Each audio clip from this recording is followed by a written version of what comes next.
Atos dos Apóstolos, capítulo 9. Livro de Atos dos Apóstolos, capítulo 9. Glórias a Deus, aleluia. Iremos ler o versículo 15 e versículo 16.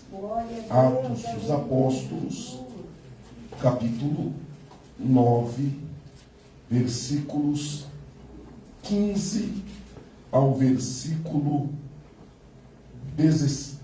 15 e versículo 16.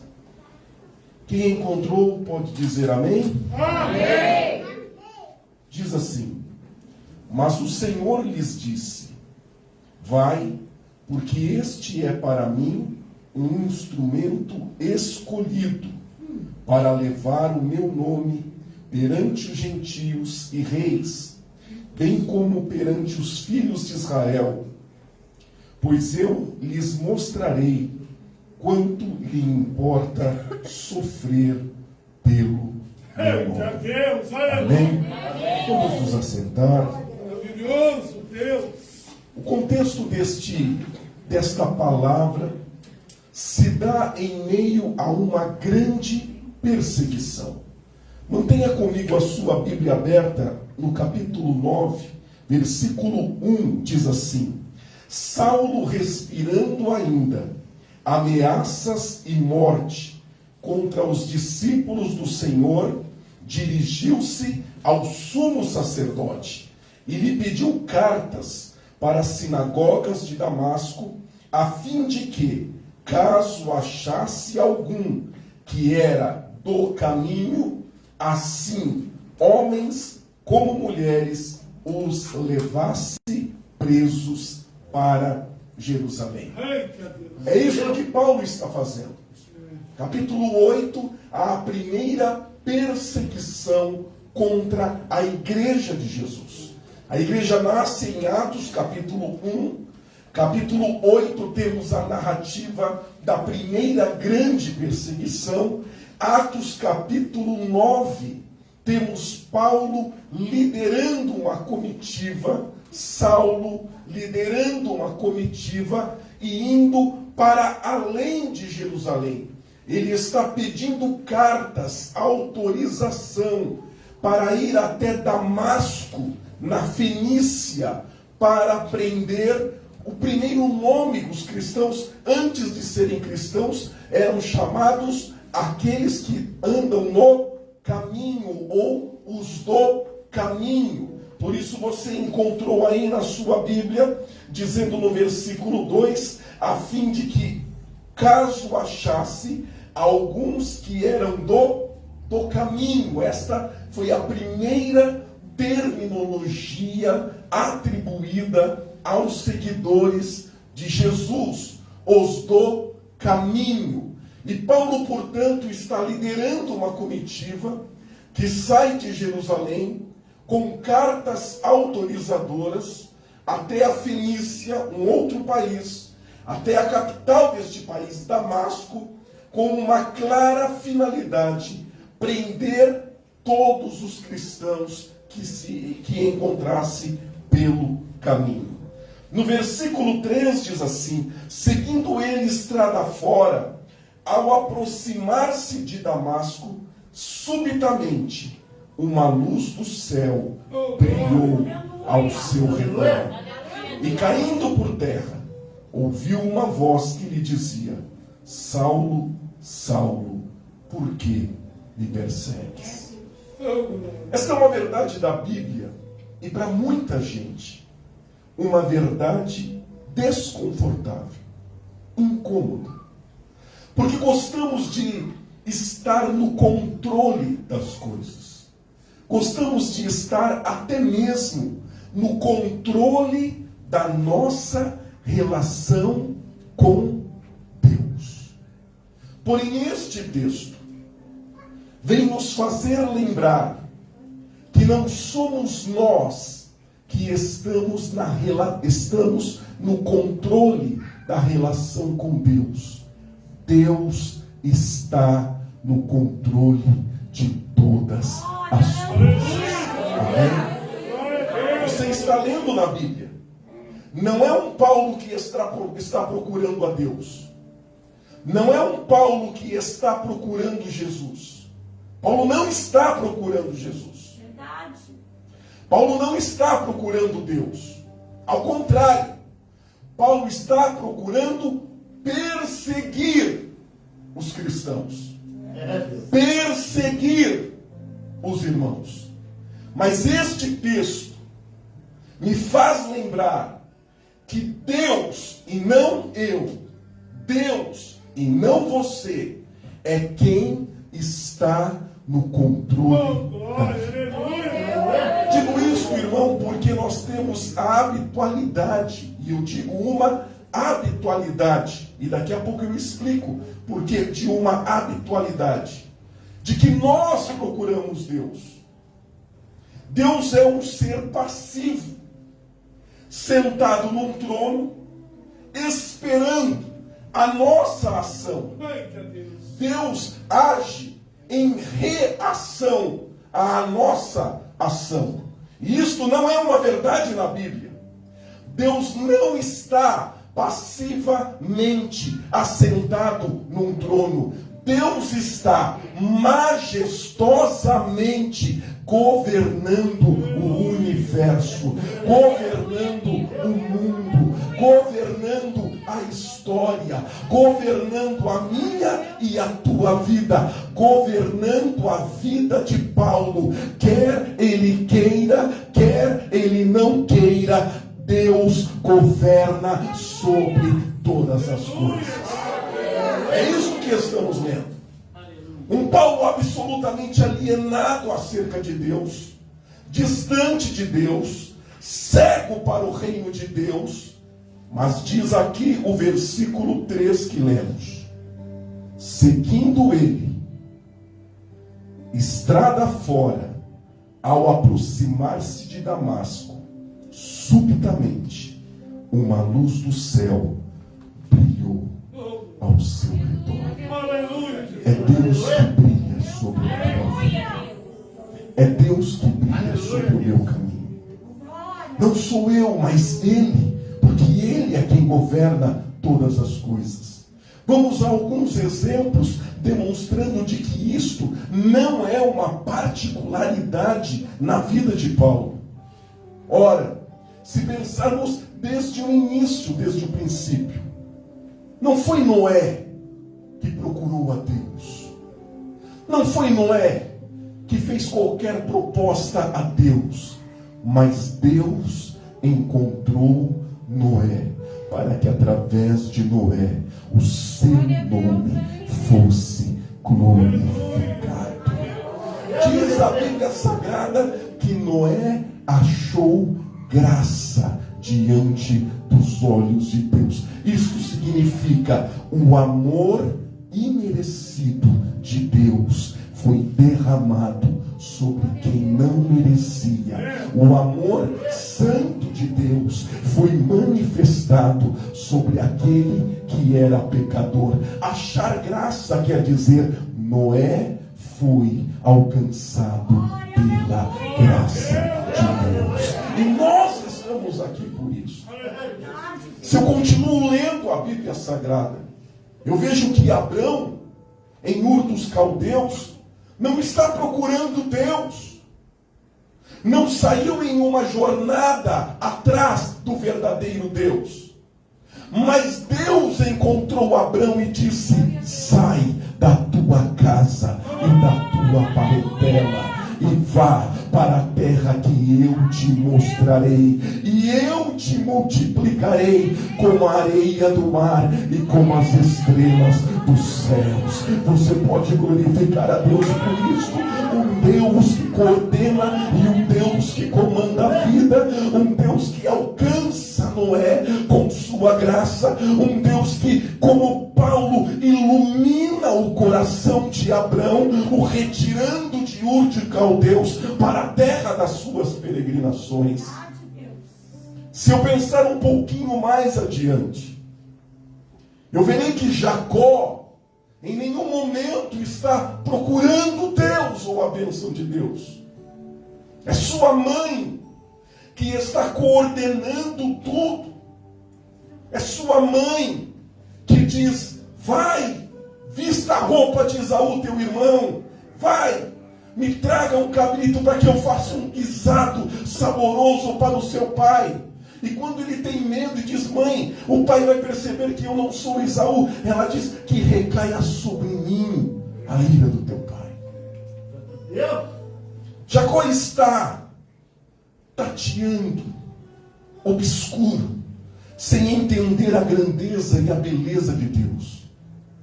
Mas quando ele é obrigado a sair da sua casa, após o evento de ter enganado seu pai e seu irmão, quando ele está fugindo para Padã-Arã, casa de Labão, diz a Bíblia que ele chega a uma cidade chamada Luz, Betel, e lá ele pega uma pedra e coloca como cabeceira para dormir.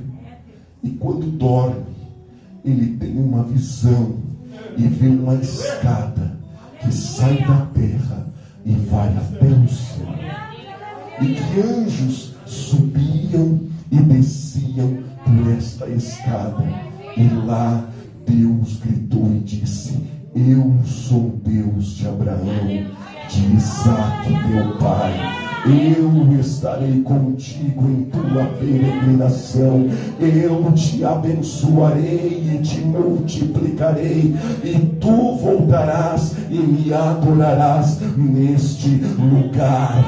Deus está sempre no comando da vida, sobre Noé, sobre Abrão, sobre Jacó. Podemos continuar pensando. José, filho de Jacó, não tinha ideia do que Deus iria fazer.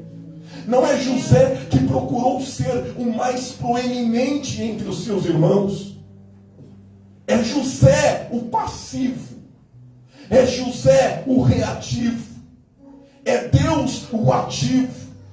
É Deus que provoca a ação, dando àquele jovem de 17 anos um sonho.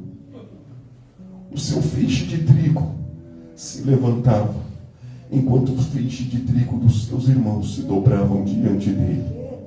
Deus lhe dá um segundo sonho. Sol, lua e 11 estrelas se prostravam diante dele. A vida veio, mudou, foi traído pelos seus irmãos, foi vendido como escravo, viveu na casa de Potifar, injustamente preso. Mas num dia certo e no momento certo, sobre ele repousou o Espírito de Deus para lhe dar a interpretação do sonho de Faraó, o que nenhum mago, o que nenhum sábio em todo o Egito pôde fazer. José, pela graça do Espírito Santo, teve a revelação de Deus, e quando sugeriu a Faraó dizendo: escolhe um homem sábio e capacitado para os 7 anos de prosperidade, porque virão 7 anos de fome. Faraó olhou para aquele homem e disse: onde em todo o Egito encontrarei alguém que sobre ele repouse o Espírito de Deus? Você pode glorificar a Deus. É Deus quem comanda, é Deus que está conduzindo. Não é José o protagonista da história da sua vida. É Deus que está fazendo tudo. Deus queria José vendido. Deus queria José preso, porque é na prisão da casa de Potifar que ele conheceu o copeiro do rei, e foi este copeiro que o apresentou a Faraó. Não tinha nada desordenado na vida de José, tudo estava ocorrendo segundo o propósito de Deus. Em meio a tempestades, em meio a tribulações, mas seguramente o curso da vida seguia a boa, perfeita e agradável vontade de Deus. É lá na prisão que ele vai interpretar o sonho do copeiro, do padeiro. É por isso que o copeiro, quando vê o sonho de Faraó sem ser interpretado, ele diz: eu conheço. Lá na cadeia tem um jovem e que Deus lhe permite interpretar sonhos. Deus estava no comando, Deus estava conduzindo. Depois leia na sua Bíblia, quando José se dá a conhecer aos seus irmãos, José diz: não temas, porque Deus me enviou diante de vós.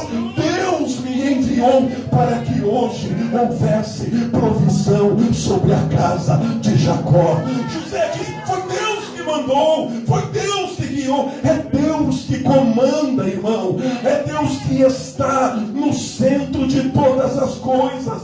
Na vida de Noé, na vida de Abraão, na vida de Jacó, na vida de José. Podemos continuar prosseguindo. Moisés, 40 anos sem conhecer a Deus.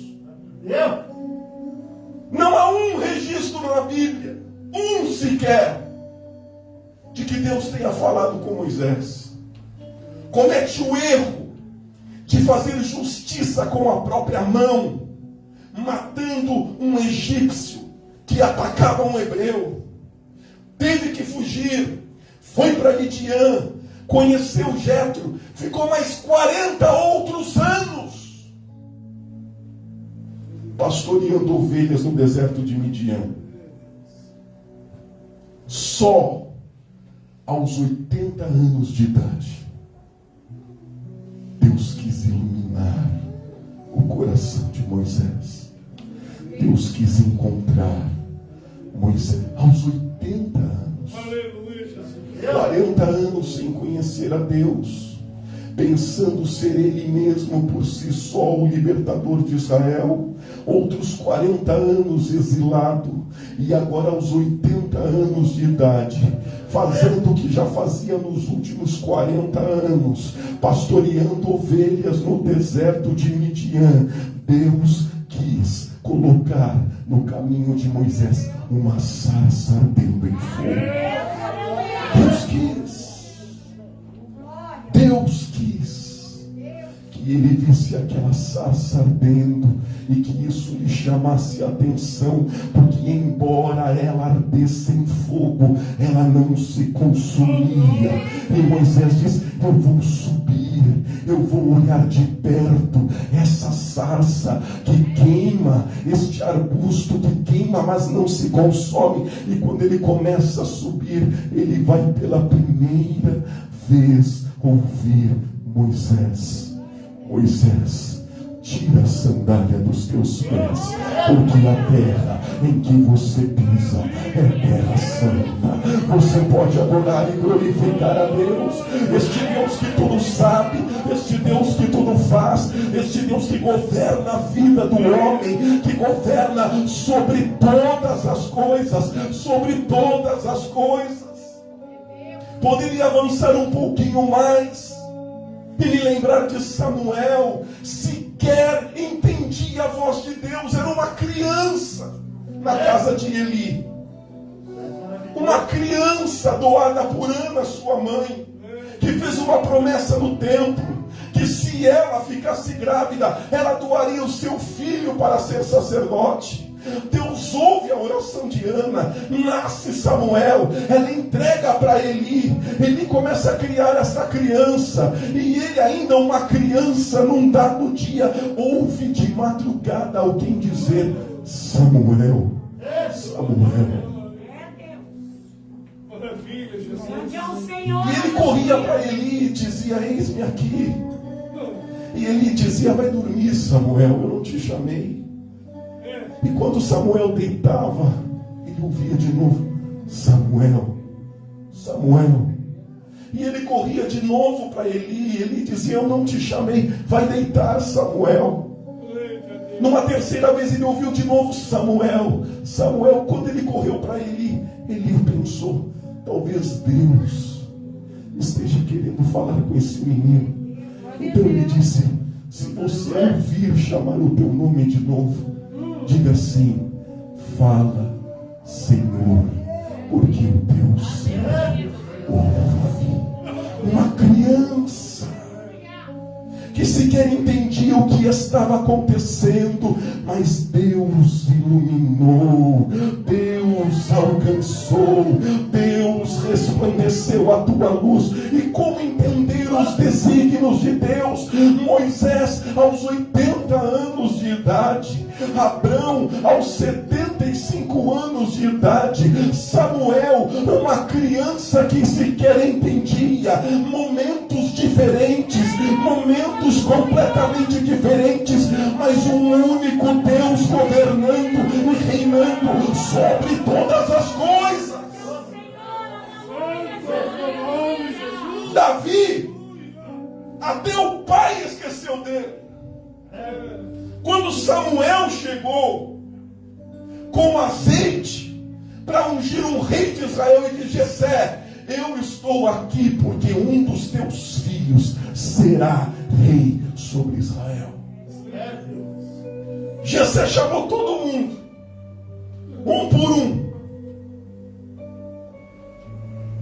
Esqueceu de Davi,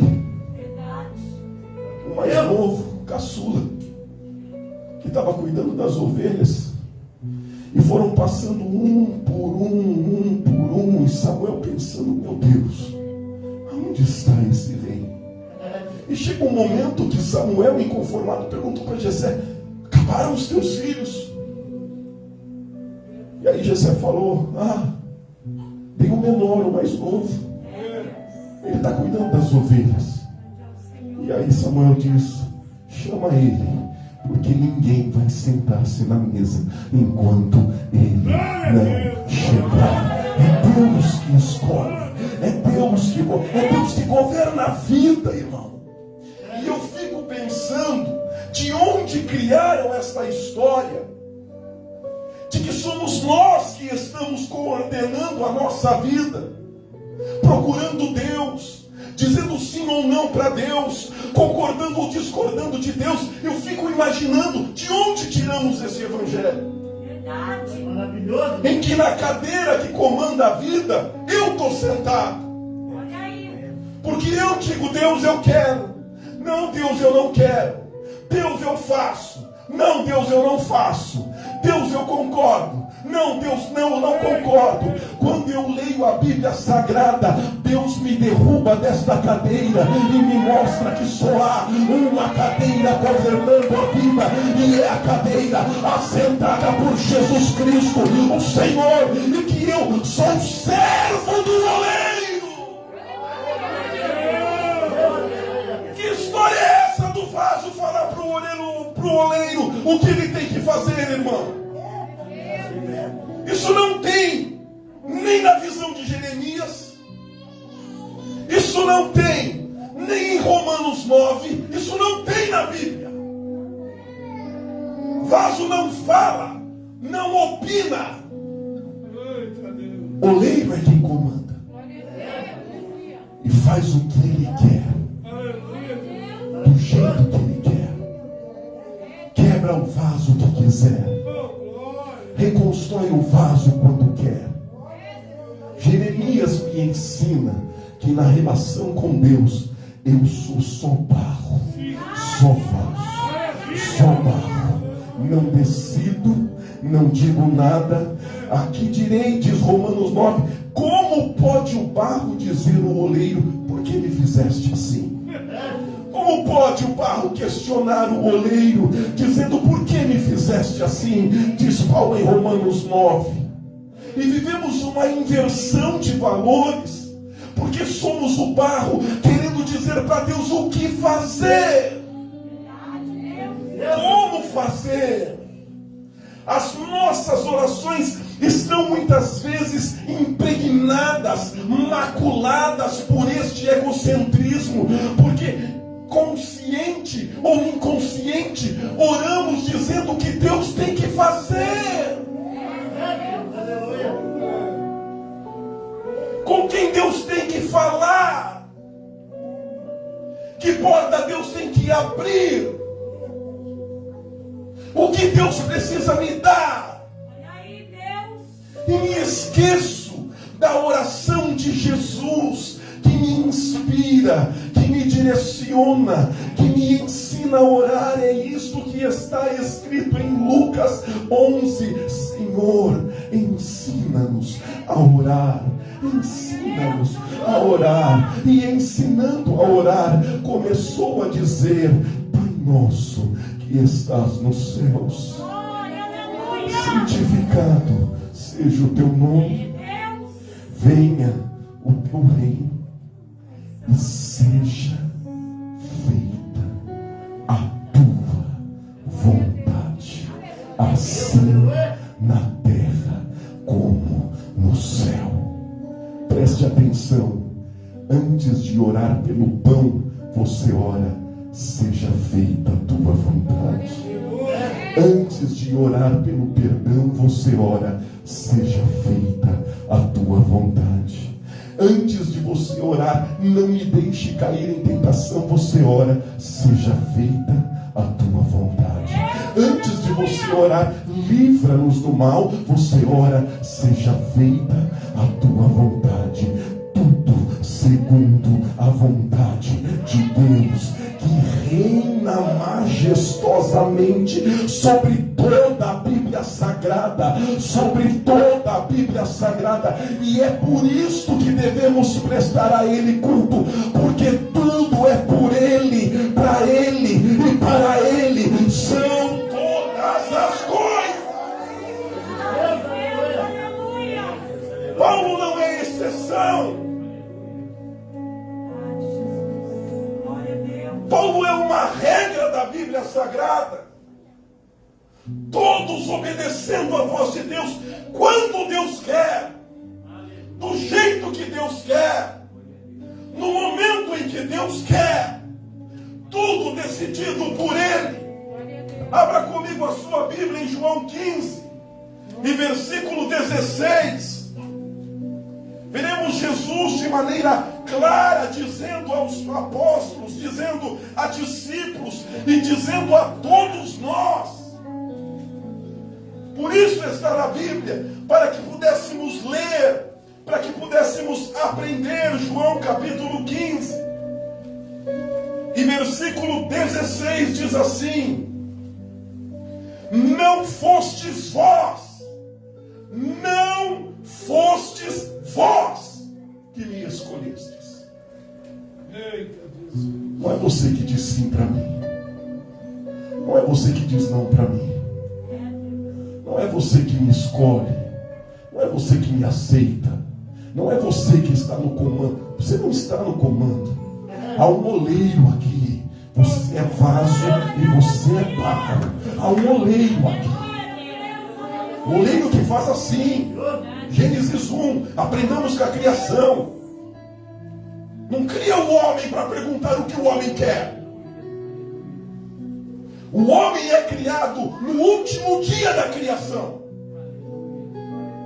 No sexto dia. Quando Adão nasce, quando Adão recebe fôlego de vida, já tem animal, já tem pássaro, já tem mar, tem terra, tem sol, tem lua, tem céu, tem tudo. Não interessa o que Adão quer ou como Adão quer. Não é Adão que está no comando da vida, não é Adão que está no comando da criação, não é Adão quem decide é Deus. E com Adão ou sem Adão, Deus quis e disse: haja luz, haja terra, haja porção seca, haja céu, haja animais. Deus está no comando. Deus não perguntou para Adão, Gênesis 3:15, como iria salvá-lo, como iria reparar a catástrofe que ele fez. Deus decidiu e disse: e porém inimizade, falando para a serpente, entre a tua semente e a tua semente. Tu vais ferir o calcanhar, mas ela, o descendente da mulher, vai pisar na tua cabeça. Deus decide. Assim como fez comigo e com você. Deus não perguntou para você: você concorda de eu mandar Jesus para te salvar? Você está de acordo? Você concorda que eu mande o meu filho morrer na cruz? O que você acha disso? Está de acordo? Deus decide o que faz, como faz, quando faz e da maneira que faz. E posso dar um recado para você? É desse jeitinho que as coisas funcionam lá no céu. Eu não tenho tempo hoje de ler para você, mas marca aí, lê em casa. Apocalipse 5, 6 e 7. Lê em casa. Lê em casa. E lá você vai ver que os anciãos tiram a coroa da cabeça, pois se colocam no chão e dizem: digno é o Cordeiro de abrir o livro e de desatar os 7 selos. Você verá lá que serafins e querubins estão ao redor do trono. Somando isso a Isaías 6, Isaías 6 diz que eles cantam dia e noite, dizendo: Santo, Santo, Santo é o Senhor dos exércitos. A terra está cheia da sua glória. Deus não pergunta aos anjos se querem o livro, se querem os 7 selos, qual é a ordem de abrir os selos, quem deve abrir os 7 selos. Não há uma participação democrática no céu, porque céu não é um representante eleito, mas é uma monarquia majestosa de um único Deus, cuja centralidade é tão grande que não existe o sol. O céu é iluminado pela glória do próprio Deus. Dizia João, e lá não tem sol, porque a luz do Senhor ilumina o céu.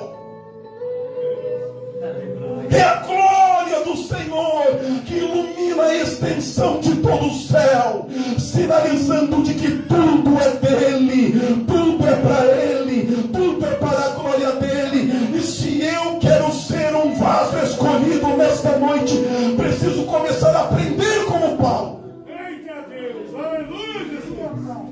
Se eu quero ser um vaso escolhido hoje, eu tenho que aprender como Paulo.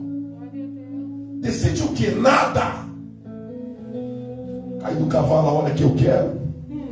Fica cego quando eu quero, diz Deus. Fica cego até o momento que eu quero. E só vai ser curado no momento que eu quero. O que faz Paulo? Fica lá, quietinho na rua direita, orando e esperando a vontade de Deus. Vamos ver isso? Abra comigo a sua Bíblia em Atos capítulo 9. Glória a Deus, aleluia. Atos capítulo 9, versículo 8. Leia comigo Atos 9, 8. Veja como age vaso escolhido. Veja como reage um vaso escolhido.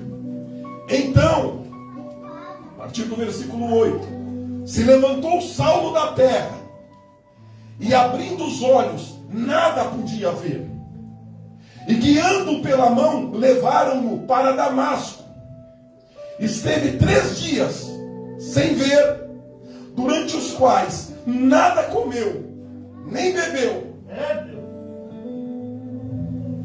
Versículo 11. Então o Senhor lhe ordenou a Ananias: dispõe-te, vai-te à rua que se chama direita, na casa de Judas, procura por Saulo, apelidado de Tarso, pois ele está orando. É assim que age vaso. Vaso escolhido fica esperando a vontade de Deus. E isso me faz pensar, irmão, que evangelho é esse?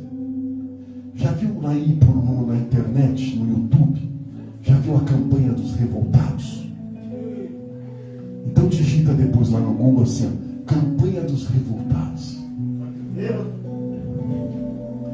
Daqueles que não aceitam isso, daqueles que não aceitam aquilo, daqueles que querem assim, daqueles que querem assado, daqueles que querem que seja que Deus faça dessa maneira ou de outra maneira. Campanha dos revoltados. O que a gente precisa, irmão, é aprender a ser servo. a ser barro, a ser vaso escolhido. Olha para Paulo e aprende com a Bíblia. Para Jesus falar com Paulo, já derrubou ele no chão. Diz aqui versículo 8: então se levantando Saulo da terra, cai para falar com Deus. Cai por terra o seu orgulho, cai por terra o seu egocentrismo. Ele que pensava ser uma autoridade em Israel, agora conversava com Jesus no chão, derrubado, humilhado, cego, ouvindo de Jesus: eu sou Jesus a quem tu percebes.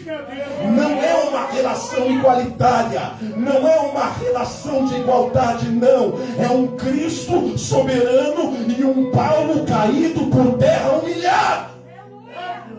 Tem que aprender a ser barro, tem que aprender a ser vaso, tem que cair do animal que cavalga. E é isso que muitas vezes Deus faz comigo e com você. E que às vezes a gente pergunta a Deus: por quê? Por que disso? Por que daquilo? Porque no processo do vaso escolhido, o vaso tem que aprender a ser barro. E quando o vaso não sabe ser barro, Deus vai derrubá-lo como derrubou Paulo, para mostrar quem está no comando, quem governa a vida, quem que é o servo e quem que é o Senhor, quem que é Deus e quem que é o discípulo. Por isso que vir à igreja, irmão, não é vir para receber. Vir à igreja é vir para oferecer, entregar-se, adorar, e a graça de Cristo alcançará a minha vida. Na Bíblia é assim. Vamos nos lembrar da primeira forma de adoração a Deus, a mais primária: Caim e Abel. Como que se chega a Deus? Não tinha igreja, não tinha discipulado, não tinha Bíblia. Como que se relaciona com Deus? Tem que oferecer a Deus, tem que sacrificar, tem que entregar-se, tem que mostrar que eu sou servo e Ele é Senhor, tem que mostrar de que Ele é Deus e eu sou barro. E então Abel vai sabiamente pegar a melhor das suas ovelhas e dizer: Deus, o que há de melhor eu te entrego, eu coloco diante do teu altar, eu coloco diante de ti. É esse o caminho da adoração, é assim que se relaciona com Deus, porque é assim que Deus se relaciona com o céu. Deus, aleluia. Miguel faz o que Deus quer, irmão, não é o que ele quer. Não pode dizer para Deus: eu concordo ou discordo. Mas o que Deus quer. Gabriel tem que fazer o que Deus quer, porque é assim que a banda toca no céu. Jesus já nos deu dica de como funciona lá. Seja feita a tua vontade aqui na terra, do jeitinho que é feito aí no céu. Assim como no céu, a tua vontade reina inquestionável e soberanamente. Faz assim na terra, Deus. Faz assim com a minha vida. Faz assim com a minha família. Do jeitinho que o Senhor faz no céu, reinando majestosamente. Vem agora reinar sobre a minha vida. Isso é ser vaso escolhido nas mãos do Senhor. Mas experimenta, irmão, compartilhar o que eu estou falando para você com as pessoas, para você ver. O irmão de igreja, aí ele vai falar para você: mas se é assim, então Deus que vai decidir tudo na minha vida, Deus que vai fazer do jeito que irmão, é assim, é exatamente assim. Que é Deus que dá a vida, é Deus que tira a vida. É Deus que faz com que a folha da árvore caia, e se Deus não quiser, a folha não vai cair. É Deus que fez tudo, e fez tudo segundo segundo a sua própria vontade, fez tudo segundo a sua própria sabedoria. É isso mesmo, é ser vaso escolhido, barro na mão do oleiro, que faz como Paulo, ora e espera o tempo de Deus, a vontade de Deus, o querer de Deus, do jeito de Deus, seja um dia, seja 2 dias, sejam 3 dias, o jeito que Deus quer. Paulo estava lá, não só orando, ele estava jejuando. Diz lá que ficou 3 dias, sem comer, sem beber, tocado pela majestade de Deus, maravilhado com a grandeza de Deus, de uma tal forma que ele voluntariamente se colocou numa condição de humilhação e diz: não como, não bebo, fico prostrado orando diante da majestade, da glória deste Deus. Por isso Deus disse a Neemias: esse aí é vaso escolhido, ele sabe ser barro, ele sabe ser vaso, ele aceita ser quebrado, ele aceita o mover do oleiro, é vaso escolhido de Deus. Você pode glorificar o nome do Senhor, você pode adorar. Se queremos nesta noite sermos vasos escolhidos, precisamos aceitar a vontade de Deus. E eu vou encerrar com o versículo 16. Olha o que Deus prevê, olha o que Deus profetiza de Paulo: pois eu lhe mostrarei quanto lhe importa sofrer pelo meu nome. Glória a Deus, aleluia. É maravilhoso. Paulo vai virar empresário? Não vai. Paulo vai ganhar carro novo? Não vai. Paulo vai ganhar casa nova? Não vai. Paulo é base escolhido, irmão. Aleluia. Paulo é instrumento de Deus. Paulo vai aprender como Jesus, na cruz do sofrimento, glorificar a Deus. Paulo vai seguir os passos de Jesus. Paulo vai entender que através da cruz está a glória de Deus. Por isso ele vai escrever mais tarde em Gálatas 2:20, dizendo: já estou crucificado com Cristo, e vivo não eu, mas Cristo vive em mim. E a vida que agora eu vivo na carne, eu vivo na fé do Filho de Deus, o qual me amou e se entregou a si mesmo por mim. Você pode adorar a Deus? Você entende o que Paulo vê como ser cristão? Você entende a sensibilidade de um vaso escolhido? Ele não vai dizer o que ele tem, quem ele é, o que ele ganhou, o sapato que usa, a roupa que usa, onde mora. Não é nada disso. Na visão de Paulo, servir a Deus é estar crucificado com Jesus. É gostoso ser crucificado, irmão?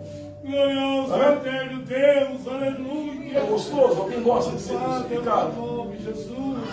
Alguém gosta de ser pregado numa cruz? É, meu Deus. Mas Paulo dizia: isso é evangelho. É isso que é evangelho. Isso é gente que sabe ser barro, irmão.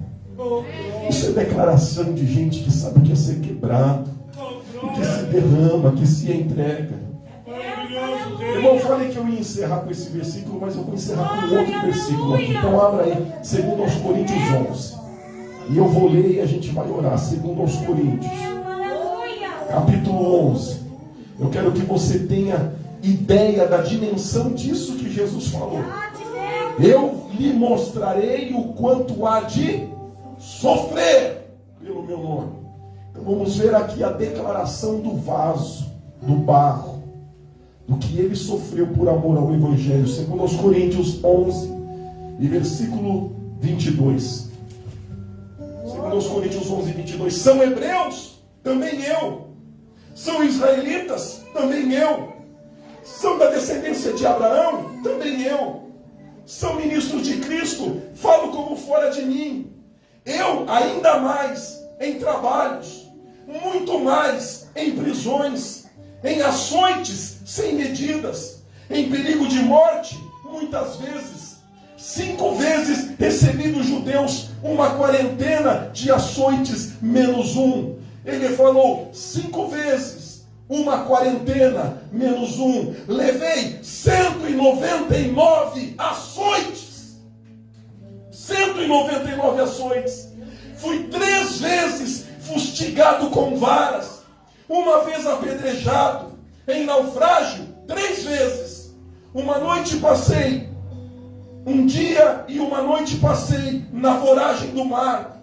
Em jornada, muitas vezes, em perigos de rios, em perigos de salteadores, em perigos entre patrícios, em perigos entre gentios, em perigos na cidade, em perigos no deserto, em perigos no mar, em perigo entre os falsos irmãos, em trabalhos e fadigas, em vigílias, muitas vezes, em fome e sede, em jejuns, muitas vezes, em frio, em nudez.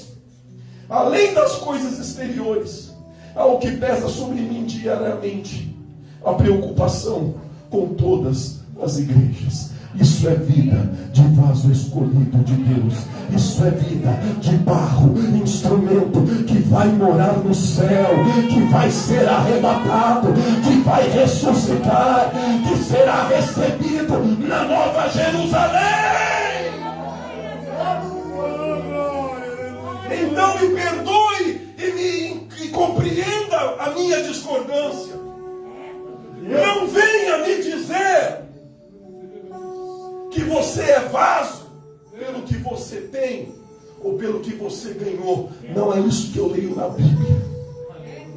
Vaso que eu leio na Bíblia é pela quantidade de dor, de sofrimento, de perseguição, de tribulação. É isso que credencia, dizia Paulo: ninguém me inquiete, porque eu trago no meu corpo as marcas de Cristo.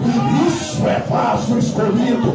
Isso é vaso escolhido. Me preocupa a igreja que ensina-me, que está me mimando com presentes, me mimando com agrados, com balinhas, com evangelho açucarado para eu ficar feliz. Me preocupa, porque o evangelho de Cristo é cruz, é perseguição, é sofrimento, mas é graça e glória de Deus em meio à tempestade. É ser vaso com muita alegria na alma. Você pode adorar e glorificar a Deus. Vamos nos colocar em pé. Vamos nos colocar em pé. Coloque-se em pé. Nós vamos orar agora. Deus tem vaso escolhido neste lugar. Deus tem vaso escolhido neste lugar. O que o diabo quer que você pense é o que está contra a Bíblia. É isso que o diabo quer. Por isso o diabo diz: ó, você é filho de Deus, então transforma a pedra. Então é filho e está passando fome, é filho e está aí no deserto. Isso que o diabo faz. Tu és o filho de Deus, se prostrado me adorares, te darei a glória e a riqueza dos reinos. É isso que o diabo faz. É essa conversa do diabo. Você é filho, você é filha. Olha a tua situação. Se Deus estivesse com você, você não estava passando isso. Se Deus estivesse ao teu lado, você não estava sofrendo isso. Quantas vezes no aconselhamento pastoral a pessoa tenta conversar comigo e dizer: pastor, mas eu segui a vida, eu fiz tudo que Deus quis. Por quê? Irmão, faltou ler Bíblia.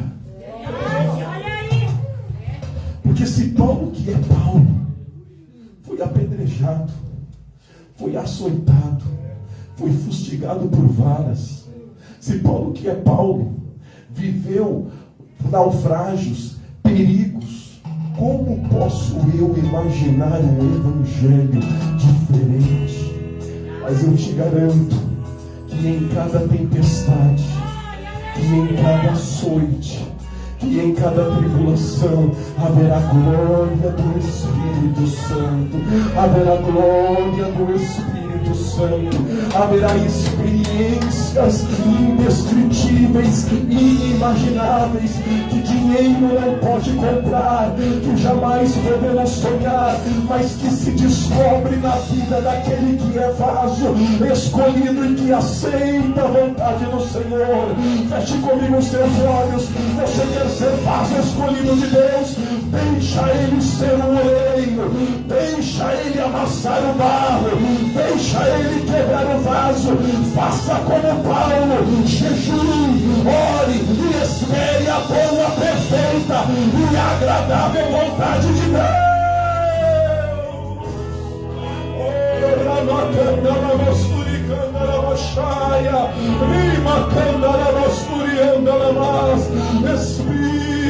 Espírito de Deus, nós oremos agora, Senhor. Nós oremos por cada irmão, por cada irmão. Nós oremos nesta hora o poder do Espírito, vaso escolhido de Deus, vaso na mão do oleiro, quebra no Senhor, faz-nos vasos de honra, vasos escolhidos, ilumina-nos no caminho de Damasco, nos alcança no caminho de Damasco.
O teu amor me